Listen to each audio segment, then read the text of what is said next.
Are they wanting to do that because they are planning something? And if they are planning something, yeah, my only plea, don't plan against my mother, don't plan against my children, plan for me.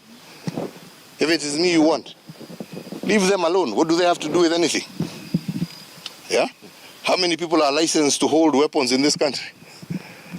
Yeah? Did they not follow the right procedure? Tell us, tell the world. If it's a question of illegal weapons, then tell the world, yeah, these people have illegal weapons, right?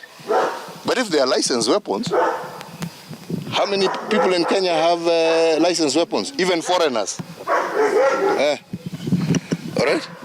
See, they followed the procedure, right? See, you withdrew their security, so they're not supposed to defend themselves.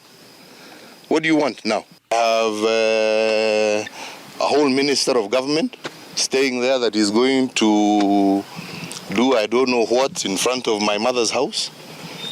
I have people who have been guarding my mother for the last almost 50 years, withdrawn at night. I have now a situation where my son's home is being raided for things that I don't understand. So I ask myself, what does this government want? On allegations that he is funding and collaborating with the opposition to frustrate the government. The issues that Kenyans are talking about have nothing to do with me. All right? Have you seen me in any of those events? Have you seen me talk about any of those events? Yeah? Now if you say that because of my association with Raila, am I not supposed to talk to my friends? Is that a crime in Kenya today? Yeah? Is that a crime? Maybe you should tell me. If it's a crime, maybe you should say, oh, it is a crime to associate with this individual, with this. I thought the only crime was to associate with terrorists. That I've been silent doesn't mean I'm scared. Come for me. What does my mother have to do with anything? What does my children have to do with anything? Kama shida yenu ni mimi, I'm here. Right? Yeah? They know where I am 24/7. Right? Why all this? Intimidate a 90-year-old woman. Intimidate children. Right? If it is me you want, come and tell us what you want. And as you know, I have been quiet. But being quiet does not mean I will not defend my family.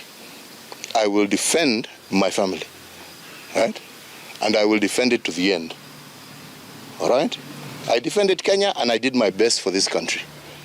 Okay? You may not think, or whoever has that opinion, that is an opinion. But according to me, I did the best I could do for my country. All right?